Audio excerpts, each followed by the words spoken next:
చరిత్రలో ఎందరో మహానుభావులు, అందరికీ వందనాలు. ఎవరి జీవితం వడ్డించిన విస్తరి కాదు. కష్టాల కడల్లో అనునిత్యం పోరాడి గెలిచిన కొందరు మాత్రమే చరిత్రకారులుగా ప్రజల మనస్సుల్లో చిరస్థాయిగా నిలిచిపోతారు. ఎందరికో ఆదర్శంగా నిలుస్తారు. అలాంటి వారి జీవిత పాఠాలు, వారి సందేశాలు నేటి యువతకు రామబాణాలు. నాటి సమాజం చూపిన చిన్న చూపు నుండి నేటి సమాజానికి దశ నిర్దేశం అందించే స్థాయి వరకు ఎదిగిన నేతల అంతరంగమే స్ఫూర్తి. ఇంకోటి ఇప్పుడు ఐఏఎస్ కానీ IPS officer, senior IPS officer అవ్వాలని, మీరు ఆ వృత్తిలోకి ఐపీఎస్కి వెళ్ళాలని, మీరు ఒక ఎంటర్ప్రైనర్కి వెళ్ళాలో ఇంకోటి వెళ్ళాలని 4 వ్యూస్ చెప్తున్నారు. అసలు ఐపీఎస్కి వెళ్ళాలనే థాట్ అసలు మీకు ఎందుకు వచ్చింది? యాక్చువల్గా నేను వెళ్ళాలని వెళ్ళలేదు సార్.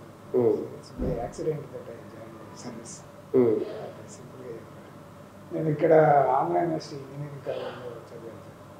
చదివిన తర్వాత ఎంటెక్ చదువుకోవాలని గేట్ అని ఎగ్జామ్ ఉంటుంది sir, graduate aptitude test engineers, అది రాశాను. దాంట్లో నాకు 99% వచ్చింది.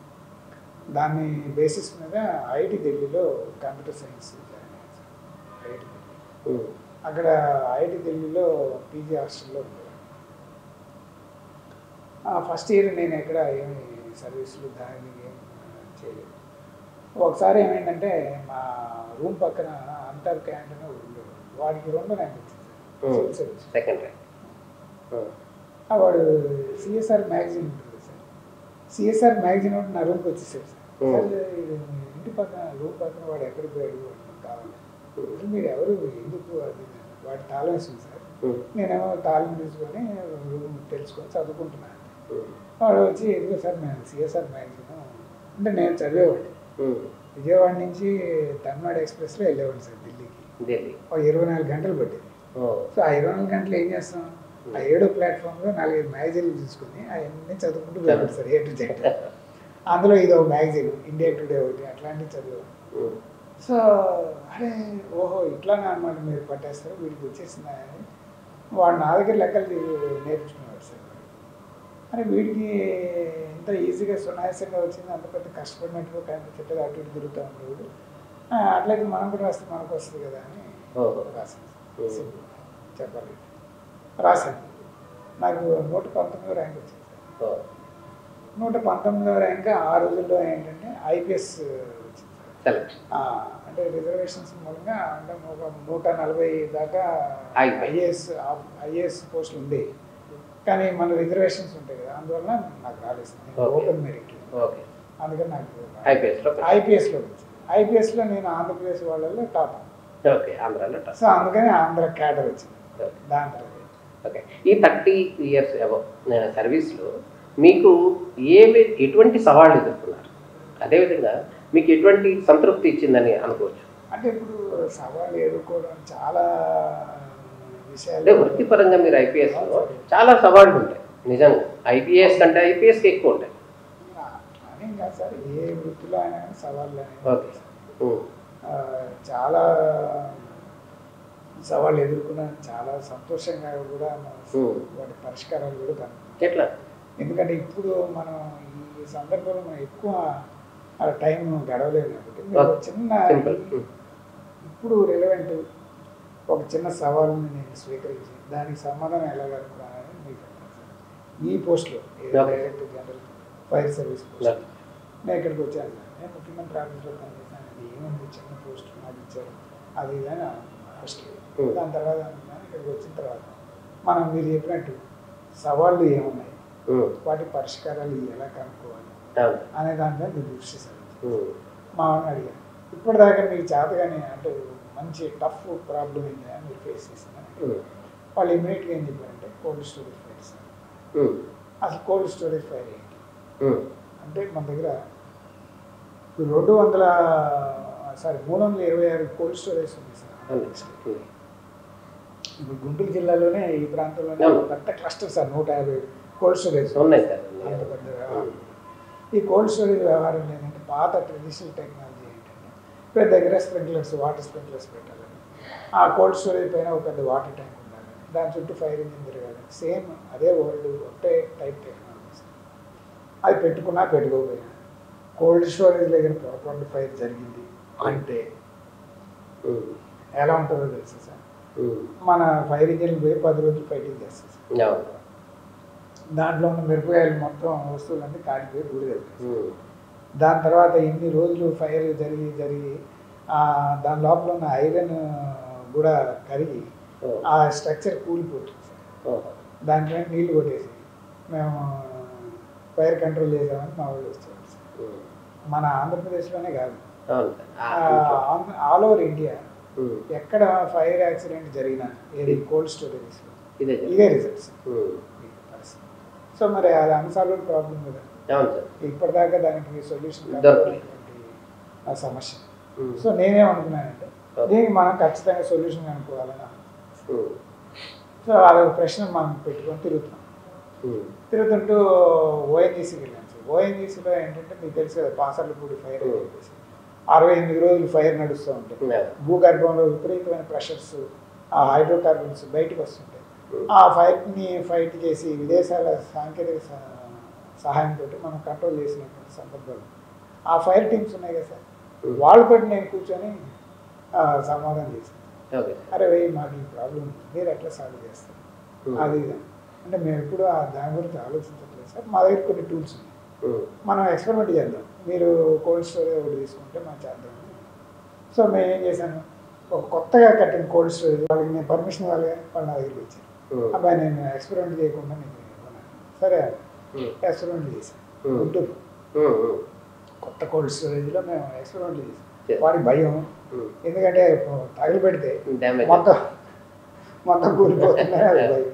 నీకు ఎందుకు నేను ఉన్నాను, నేను చూస్తాం అది అని చాలాసేపు సంబంధించి మొదలు పెట్టేసాను. సో ఒకటేంటంటే ట్రెడిషనల్ టెక్నాలజీ స్ప్రింక్లర్స్ ఉంటాయి కదా, అది పెట్టాను సార్, అది ఫెయిల్ అయింది సార్. సో దాని తర్వాత లిక్విడ్ నైట్రోజన్ అని ఉంది సార్, వాళ్ళు ఓఎన్జీసీ వాళ్ళ దగ్గర పెద్ద ట్రక్ నిండా లిక్విడ్ నైట్రోజన్ -270 degrees సెంటిగ్రేడ్ ఉంటుంది సార్ లిక్విడ్లో. మీరు గేదెలకి ఆర్టిఫిషియల్ ఇన్సెమినేషన్ వేస్తారు చూసారా, తీసుకొస్తారా, అది లిక్విడ్ నైట్రోజన్ సార్. దాన్ని భద్రపరిచేటువంటి క్యాన్ ఉంటుంది కదా, దాంట్లో పోసేది లిక్విడ్ నైట్రోజన్, అంత మైనస్లో ఉంటుంది సార్. అది మీకు ఓపెన్ ఎయిర్లోకి వచ్చేళ్ళకి 700 times ఎక్స్పెండ్ అవుతుంది సార్. చల్లగా ఉంటుంది సార్, అందుకని ఆటోమేటిక్ ఫైర్ ఆగిపోవడానికి అవకాశం ఉంటుంది సార్. మనం ట్రై చేసేది సార్, లిక్విడ్ నైట్రోజన్ వాడితే మొత్తం ఫైర్ ఆగిపోతుంది సార్. కానీ దాని లోపల ఉన్న మిరపకాయలు కదా సార్, అది రాచుకుంటూ ఉంటుంది సార్, రాచుకునే అది మాత్రం బాగుంటుంది సార్. తలుపులు తెరవగానే మళ్ళీ మొదలవుతుంది సార్. ఓహో ఇదే పరిస్థితి అని. దాని తర్వాత ఇక్కడ లిక్విడ్ కార్బన్ డైఆక్సైడ్ అని ఉంది సార్. ఇక్కడ మన ప్రతి డిస్టిలరీ ఉంది కదా, మన లిక్కర్ తయారు చేసే ఫ్యాక్టరీస్లో లిక్విడ్ కార్బన్ డైఆక్సైడ్ ఇది బై ప్రోడక్ట్స్ తయారు చేస్తుంటే మిగిలింది, దాన్ని తీసుకొచ్చి దీంట్లో పంప్ చేసేది. లిక్విడ్ కార్బన్ డైఆక్సైడ్ వేస్తే 7 నిమిషాలు సార్, 7 నిమిషాల్లో కంప్లీట్ క్లోజ్ అయిపోయింది. సో ఇప్పటిదాకా మనం సాల్వ్ చేయలేనటువంటి ప్రాబ్లం, ఇప్పటిదాకా సాల్వ్ చేయనటువంటి అవకాశం 7 నిమిషాలు సాల్వ్ చేసేటువంటి సొల్యూషన్ మనం పట్టుకున్నాం సార్. పట్టుకుని ఇప్పుడు అదే సొల్యూషన్ కానీ మనకు ఉన్నట్టయితే, మన ఇక్కడ పసుపు కూడాను తాగిపడిందని చెప్పాను సార్. గుజరాత్లో 65 కోట్ల రూపాయల పసుపు నిల్వలు ఉన్నాయి సార్ లోపల.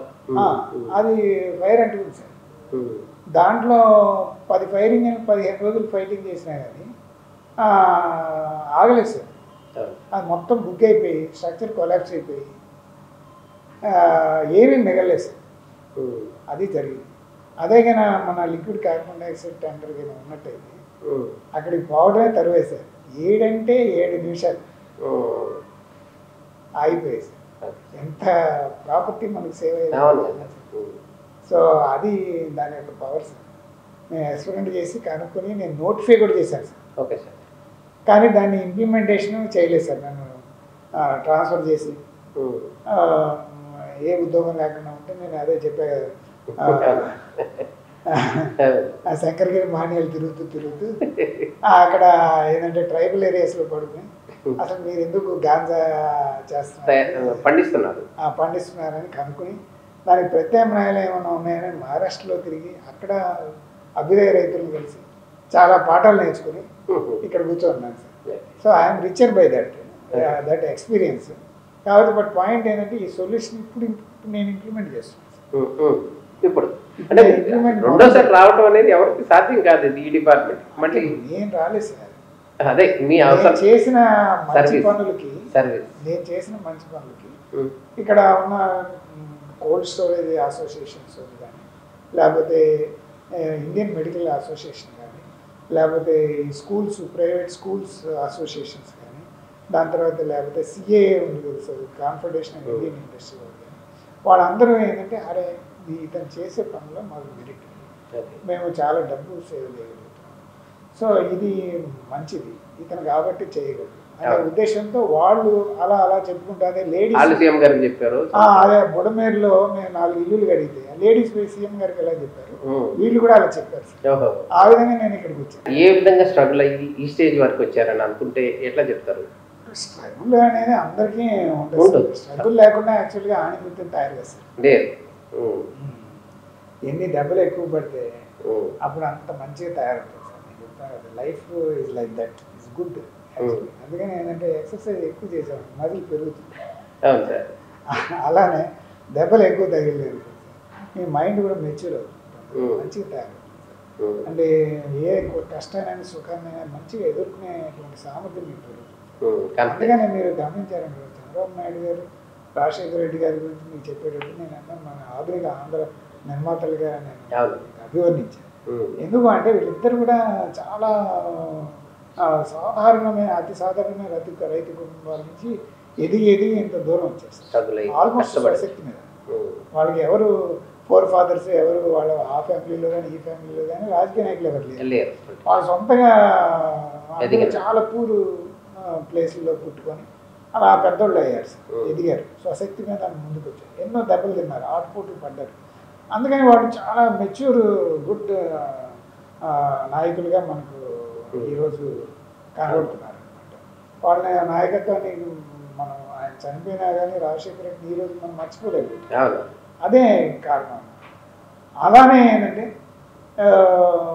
మనం పావర్టీలో పుట్టడం, లేకపోతే రైతు కుటుంబంలో పుట్టడం, తక్కువ డబ్బులు ఉన్న ప్రాంతంలో పుట్టడం, ఇది ఒక అదృష్టం సార్. ఇది ఒక అదృష్టం. స్ట్రగుల్ అవడానికి మీరు స్ట్రగుల్ అయ్యి ఆ స్ట్రగుల్లోంచి సక్సెస్ఫుల్గా బయటపడ్డారు. మీరు ఖచ్చితంగా ఆ మెచ్యూరిటీ, ఆ సంతరు అంటే ఆ దెబ్బలు తగులుతూ ఉంటే సార్ అది ఆ అందం సంతరించుకుంటూ ఉంటుంది. ఆ క్యారెక్టర్ అని కనపడు, అది ఆ మైండ్ కదా క్యారెక్టర్ అనేది అది మంచిగా ఉంటుంది సార్. అటువంటి సందర్భం నాకు మొట్టమొదటి నుంచి భగవంతుడు కల్పించాడు సార్. సో అందువల్ల మా ఫాదర్ అయితేనే మా ఫార్మర్స్, చిన్న ఫార్మర్. మా అమ్మేమో పాలు పెరిగి గేదెలు పెట్టుకొని లేదు సార్. నేను కూడా అప్పుడు ఉదయాన్నే ఇచ్చేవాడు. యాక్చువల్గా కొంత గ్రామీణ జిల్లాలో ఇచ్చేసేవాడు. సో ఒకరోజు ఫైన్ డే ఏంటంటే నాకు నర్సరావుపేటలో ఎంట్రన్స్ రాస్తే 3కే ఇంజనీరింగ్ సీట్ వచ్చింది, అందులో నేను ఒకటి. సో ఆ 3లో నేను ఎవరికైతే పాలిస్తున్నా వాళ్ళు ఎవరు లేరు. ఆ రోజు అంటే అది చేయగా సార్ వాళ్ళు అసలు అది imagine fellow who delivers milk in their home, he makes it, not their children. It's something big, and really they have appreciated me. They have appreciated me, and that stayed in my mind. That means you can go anywhere. You can go anywhere. So like that ఏంటంటే మనకు అటువంటి సందర్భాల నుంచి బయటకు వచ్చాము. అందువల్ల ఇప్పుడు కూడా ఒక రకమైన కమిట్మెంట్ ఉంటుంది సార్. మనకు ఆల్రెడీ భగవంతుడు ఎన్నో బ్లెస్ చేశాడు, ఎన్నో సదుపాయాలు, ఎన్నో అవకాశాలు, ఎన్నో అదృష్టాలు ఉండి మనం ఇలా బతుకుతున్నాం. అందుకని ఇంకా మన దగ్గరకు వచ్చిన జేబులు కొట్టడానికి కాదు మనం ఉండేది, ప్రజలకి మనం ఏం మేలు చేస్తున్నాం, ఏం చేయాలి, సో అనే ఒక దీక్షతోటి నేను పనిచేస్తాను ఎప్పుడు 24 గంటలు. అదే మైండ్ ఆ అడ్మినిస్ట్రేషన్లో ఉన్న ఆఫీసర్ అందరిలో ఉండదు సార్, చాలా మందిలో ఉండదు. అంటే మరి నేనేం చేయలేదు సార్. అవును, మనం ఏం చేయాలి. ఇది ఏంటంటే బియాండ్ కాల్ ఆఫ్ డ్యూటీ వెళ్ళటం, ఆ కమిట్మెంట్తో చేయటం అనేది స్వతహాగా రావాలి సార్. మీ పిల్లలకి ఏం చెప్తారు సార్ మీరు? ఎవరు మీరు ఫాదర్గా చెప్తారా, అదే ఫ్రెండ్గా చెప్తారా? అదే మన అదే లైఫ్ ఎట్లా ఉండాలని ఏం చెప్తారు? అదే సార్ గాంధీ ఫిలాసఫీ సార్.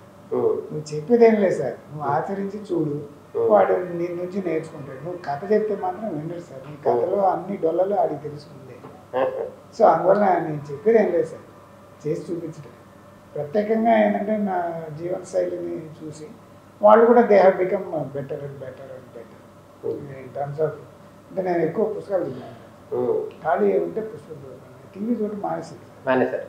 ఎప్పుడో 5 సంవత్సరాలు లేదు సార్ టీవీ చూడటం మానేసి. అట్లా ఏంటంటే ఎక్కువ పుస్తకాలు చదువుతాను సార్. ఇప్పుడు కూడా పుస్తకాలు చదువుతూనే ఉంటారు. అది ఒక ఉద్యోగం అనమాట. దాని తర్వాత పుస్తకం నాకు నచ్చినవి రాసుకుంటూ ఉంటాను.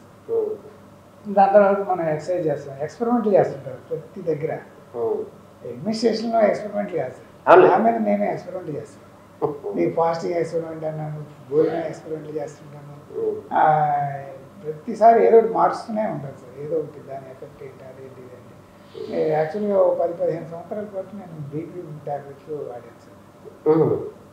ఒక 25 mg ట్యాబ్లెట్ వాడాను.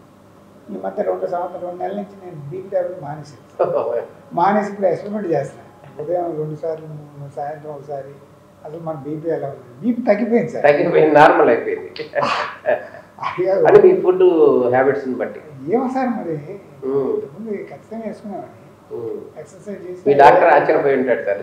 ఇంకా డాక్టర్ గారి దగ్గరికి వెళ్ళాను, నేనే మానేసి ఉదయాన్నే 2 సార్లు, సాయంత్రం ఒకసారి మనం టెస్ట్ చేసుకుంటున్నాం సార్ ప్రస్తుతానికి. ఇప్పుడు యాక్చువల్గా అందరికీ 120/80 ఉండాలి సార్, నాకు అలా కాదు. 116, 72, 78 అలా ఉంటుంది. తక్కువ కొంచెం నార్మల్. అసలు ఇదేం సార్, అసలు చిత్రంగా అలా ఎక్స్పెరిమెంట్ చేస్తుంటాను సార్ ఖచ్చితంగా, ఏదో ఒకటి చేయాల్సింది. To learn from my own experiences. ఇప్పుడు ఆంధ్రప్రదేశ్ అనేది విభజన అయింది. విభజన అయిన తర్వాత మళ్ళీ చంద్రబాబు నాయుడు గారు మళ్ళీ కొత్తగా వచ్చారు, రాజధాని నిర్మాణ కార్యక్రమం జరుగుతుంది. ఈ నేపథ్యంలో రాబోయే రోజుల్లో ఆంధ్రప్రదేశ్ భవిష్యత్తు ఎలా ఉండబోతుంది? నిజంగా ఆయన ఆ విధమైనటువంటి ఉద్యోగ అవకాశాలు యువతకి వచ్చే అవకాశం ఉందంటారా? ఆ డెవలప్మెంట్ అనేది మిగతా రాష్ట్రాలతో పోల్చుకుంటే మన దగ్గర ఆ డెవలప్మెంట్ అవకాశాలు ఉన్నాయంటారా? సార్ ఒకటేంటంటే సార్, ఒక్క మనిషి మీద ఏదో ఒక టర్మ్లో మన జాతకం మారుస్తుంది. నేను భావించేది ఏంటంటే ఆంధ్రప్రదేశ్కి మంచి రోజులు తప్పనిసరిగా ఉంటాయి సార్. ఎందుకు అంటే మా ఆంధ్రప్రదేశ్లో ladies very strong sir. Actually strong అంటే ఇంట్లో ఏంటంటే ఒక క్లీన్ వాతావరణం మెయింటైన్ చేస్తారు సార్. ఇంట్లో తాగటం, కొన్ని ప్రాంతాల్లో ఇంక్లూడింగ్ మన తెలంగాణలో ఏంటంటే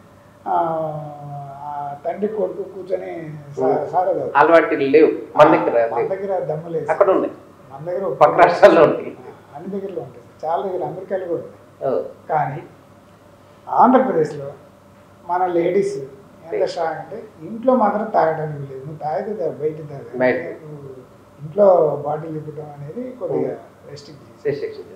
దానివల్ల ఏంటంటే సార్, ఒక క్లీన్ చిన్న ఇల్లు అయినా కానీ ఒక క్లీన్ వాతావరణం అనేది మన పిల్లలకి కనపడుతున్నటువంటి వ్యవహారం. దాని తర్వాత రెండోది ఏంటంటే సార్, మన లేడీస్ దే సాక్రిఫైస్. అంటే నాట్ మెన్ సాక్రిఫైస్ చేయరని అనట్లేదు, వాడు ఎంతైనా కష్టపడి వాళ్ళ పిల్లలు మనకన్నా పెద్దోళ్ళు కావాలని వాళ్ళ కోసం శ్రమిస్తారు సార్. ఇప్పుడు రూపాయి కూడబెట్టి వాళ్ళని మంచి స్కూల్కి పంపించాలని, బాగా చదివేటట్టు చేయాలని, వాళ్ళ అభివృద్ధిలోకి వస్తే చూసి ఆనందించాలని సాక్రిఫైస్ చేసే కుటుంబాలు చాలా ఉన్నాయి సార్ ఆంధ్రప్రదేశ్లో. ఇదే మనల్ని ముందుకు తీసుకెళ్ళాలి సార్. ఈ వరవడి ఏంటంటే ఒక్క మనిషి ఏది మార్చలేదు సార్. సమాజం అంతా ఈ విధమైనటువంటి sacrifice, hard work, next generation నాకన్నా బాగుండాలి అని తాత్పర్యంతో ఎప్పుడైతే కృషి చేస్తామో ఖచ్చితంగా ఆ సమాజానికి మంచి రోజులు వస్తాయి sir. That is number 2 sir. Number 3 ఏంటంటే సార్, మనం రిచ్ కాకపోయినా అదర్ స్టేట్స్ లాగా ఇప్పుడు యాక్చువల్గా సదర్న్ స్టేట్స్ అన్నింటిలో కూడా poorest state Andhra Pradesh per capital Andhra Pradesh. కానీ సదర్న్ స్టేట్స్ అన్నిటితో పాటుగా ఇంకా ఇన్ఫ్యాక్ట్ ఈవెన్ కేరళ కన్నా తక్కువ చిల్డ్రన్ ప్రొడ్యూస్ చేస్తుంది సార్.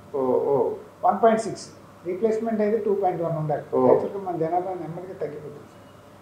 సో అంటే ఏంటి, most people including my classmates sir, నేనైతే 2 పిల్లలతో సరిపెట్టుకున్నాను, వాళ్ళైతే ఒక పిల్లోళ్ళు ఒక అమ్మాయితో కూడా సరిపెట్టుకున్నారు సార్. అంటే మీకు ఆ ట్రెండ్ అనేది సమాజం అంతా కూడా విస్తరించింది సార్. అంటే ఎక్కువ మంది ఒక పిల్లోడు ఒక పిల్లతోటే కుటుంబ నియంత్రణ చేసుకుంటున్నారు సార్. అంటే ఏంటి, అప్పుడు మనం ఈజీగా మనం వాళ్ళ అవసరాలు, ఒక పిల్లలు 2 అంటే వాళ్ళ అవసరాలు తీర్చడానికి మన అంత కష్టపడకపోయినా కానీ వాళ్ళకి తీర్చగలం అనేటువంటి కాన్ఫిడెన్స్ మనకు ఉంది సార్.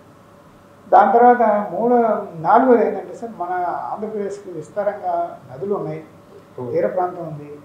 తీర ప్రాంతం ఉందంటే ఒక అదృష్టం ఏంటంటే sir, advance you are in the crossroads of the world.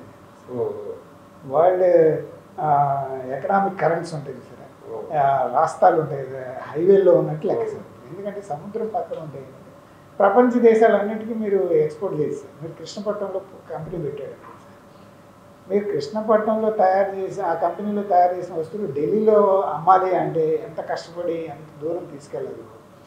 అదే సమయాన్ని మీరు షిప్లో ఆ వస్తువుని వేసి పంపిస్తే ప్రపంచ దేశాలన్నింటిలో అమ్మొచ్చు సార్.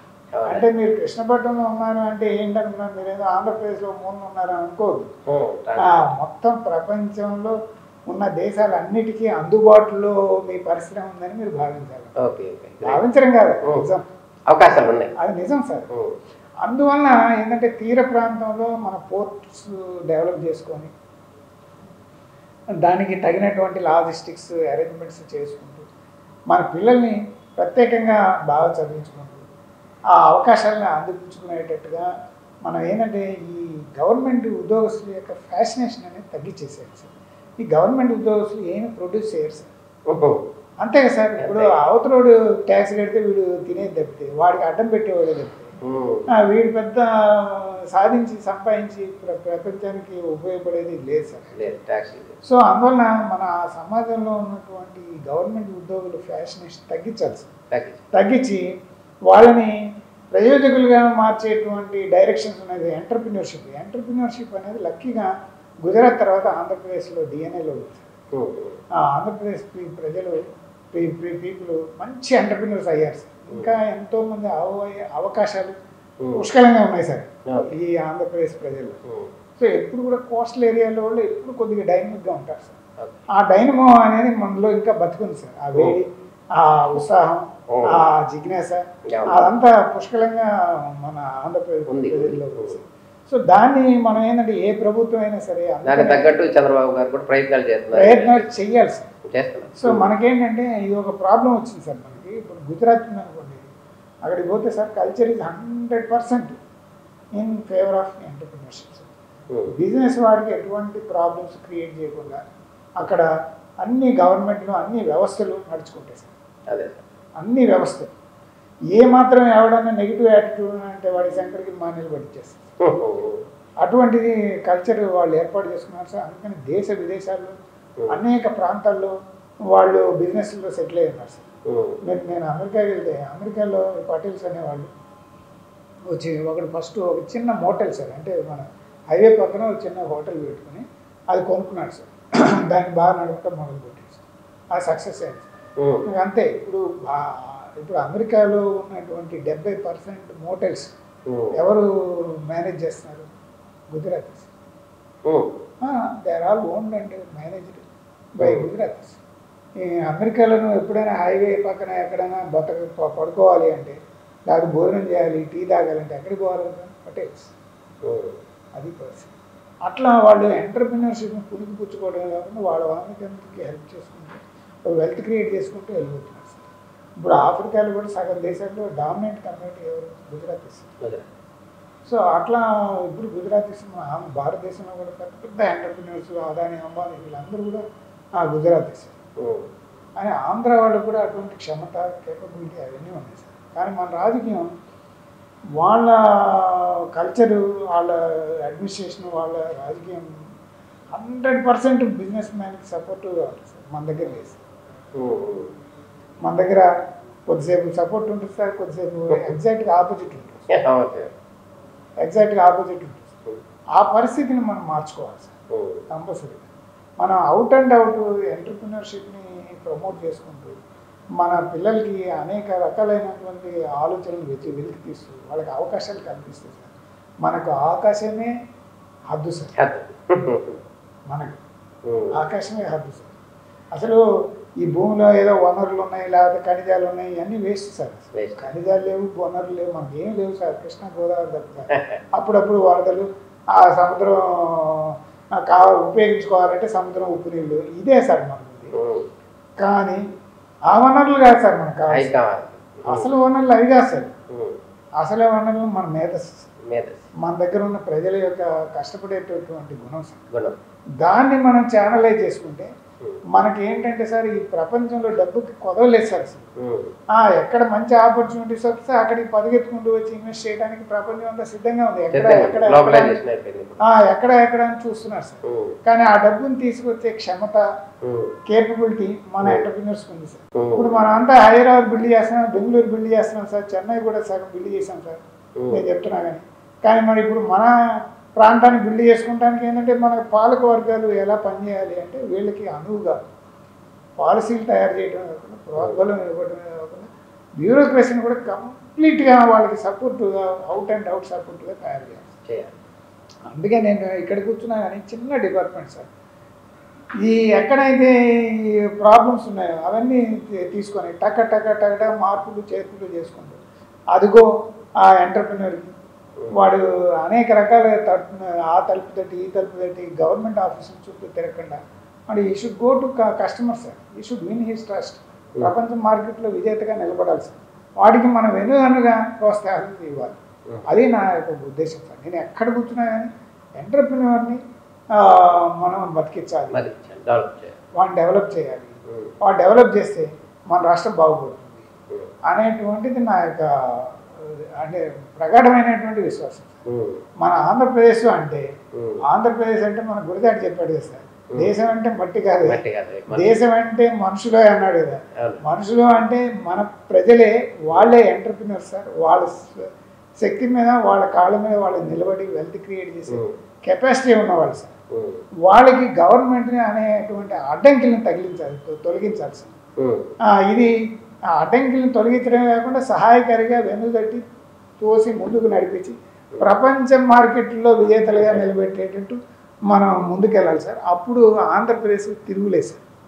మీకు ఉద్యోగాలు కావాలి అంటే, వెల్త్ క్రియేట్ కావాలంటే, మీకు క్వాలిటీ ఉద్యోగాలు కావాలంటే, ఎక్కువ జీతాలు కావాలి అంటే ఒకటే ఒక మార్గం సార్, ప్రపంచ మార్కెట్లో గెలుపు సార్. అదే గెలుపు కావాలంటే సామర్థ్యం పెంచుకోవాలి సార్, హార్డ్ వర్క్ చేయాలి సార్. సో ఆర్గనైజేషన్స్ నిలబెట్టాలి సార్. వాటిని ఒక్కోసారి ఏంటంటే చిన్నప్పుడు ఏంటంటే సార్, చిన్న దీపం ఉందనుకోండి సార్, గాల్లో కొట్టుకుపోతుంటుంది సార్. అప్పుడు మనం చేతులు సపోర్ట్, ఆ సపోర్టే మనం ఇవ్వట్లేదు సార్. వాడి జేబులు కొట్టాలని ప్రతివాడు చూస్తున్నాడు సార్. గవర్నమెంట్లో కూర్చొని ఊరికినే కూర్చొని అవతలని డబ్బు సంపాదించాలని చూస్తున్నాడు సార్. అది కరెక్టే కాదు సార్. ఆ కల్చరే మార్చాలి సార్. మార్చినప్పుడు మనకి అదే చెప్తున్నాడు సార్, ఆకాశమే హద్దు అని. అది మనకే సాధ్యం సార్. కాకపోతే ఏంటంటే మనం ఒక సంధి వ్యవస్థలో ఉన్నాం సార్. ఒకవైపు ఏమో ఎంటర్ప్రినర్ని శిక్షించాలి, వాడిని తరిమేయాలి, వాడు అసలు అవసరం లేదు, మేమేదో తాయిలాలు ఇచ్చి బతుకుతాం అనేటువంటి వాదన మన రాష్ట్రంలో జరుగుతుంది. ఇంకోవైపు ఏమో వెల్త్ క్రియేట్ చేయాలి, ఎన్ని ఇండస్ట్రీస్ తేవాలి. ఇక్కడ ఉన్న వాళ్ళని కూడా ఇండస్ట్రీ పెట్టే విధంగా మనం ప్రోత్సహించాలి, స్టార్టప్స్ని రైజ్ చేయాలి అనేటువంటి ఇంకో వాదన కూడా మన ఆంధ్ర రాష్ట్రంలో ఉంది సార్. సో ఈ వాదనలో నా కోరిక ప్రకారం ఏంటంటే ఈ వాదన విన్ కావాలి. అందుకని ఈ వాదనకి సమర్థంగా ఏంటంటే మన యూత్ కూడా ఇటువైపు మొగ్గాలి. యూత్ ఏమనుకుంటున్నారు, మేము గవర్నమెంట్లో ఉంటే సరిపోతుంది, మేము పని చేయక్కర్లేదు అని ఈ ఆ పనికి మన పుస్తకాలు పిడిగొట్టి ఉత్తరాలు ఉద్యోగాలు పరీక్షలు రాస్తున్నారు. అసలు నేను ఆ పరీక్షలనే మారుద్దాం, అసలు పరీక్షలనే సమూలంగా మారుద్దాం అనుకున్నా. ఆ పరీక్షలు ప్రిపేర్ అయ్యే సమయంలో వాడు స్కిల్స్ నేర్చుకోవాలి. ఇప్పుడు ఎందుకు సార్, ఇప్పుడు 100 మంది పరీక్షలు ప్రిపేర్ అవుతున్నాడు, వాళ్ళకి ముగ్గురికే ఉద్యోగాలు వస్తున్నాయి. 97 మంది టైం వేస్ట్ చేస్తున్నారు. ఆ టైం అర్హులు కాదని కూడా కాదు, కాకపోతే వేయలేని కాదు. ఇప్పుడు 97 మందికి ఉద్యోగం రావట్లా. At the end of the day, what he has learned? Nothing. నేను అట్లా కాకుండా మారుద్దాం. నిరాశ, వాడికి ఏమి రాలేదని ఒక నిరాశ, సూసైడ్ చేసుకోవడం చాలా మంది. సూసైడ్లే కదా సార్, అసలు వాడు ప్రొడక్టివ్ మెంబర్ ఆఫ్ సొసైటీ కావట్లేదు కదా. కాబట్టి సో అందువల్ల మేమేంటంటే దాన్ని ఏ విధంగా మన ప్రయోజనాలు, జాతి ప్రయోజనాలకు ఉపయోగించాలి అనే ఉద్దేశంలో నేను ఆలోచన చేస్తున్నాను సార్. ఆ ఆలోచన పుస్తకాల్లో రాసుకుంటాను, అవకాశం వచ్చినప్పుడు దాన్ని ఆచరణలో పెడతాను. అది ఇది మాదిరెడ్డి ప్రతాప్ గారు చెప్పినటువంటి విషయాలు. ఆయన జీవితమే ఒక ఆదర్శం అని, ఆయన అవకాశాలు అందిపుచ్చుకున్నటువంటి వర్షన్ ఏదైతే ఉందో అదే నిజమైన స్ఫూర్తి అని కూడా మాదిరెడ్డి ప్రతాప్ గారు చెప్తున్నారు. ఎక్కడైతే లైఫ్ స్టార్ట్ అవుతుందో అక్కడి నుంచే కూడా అవకాశాలు అందిపుచ్చుకోవడానికి సంబంధించినటువంటి ఇండస్ట్రీస్ పెట్టడం కావచ్చు, లేకపోతే ఎంటర్ప్రైనర్గా మారటం కావచ్చు, ఆ విధంగా ముందుకు వెళ్తేనే రాష్ట్రానికి సంబంధించినటువంటి యువత యొక్క భవిష్యత్తు బాగుంటుందని చెప్పి మాదిరెడ్డి ప్రతాప్ గారు ఆయన యొక్క జీవిత విషయాలన్నీ కూడా తెలియజేశారు. ఈ సందర్భంగా వారికి ప్రత్యేక ధన్యవాదాలు తెలియజేస్తున్నాం సార్. నమస్కారం.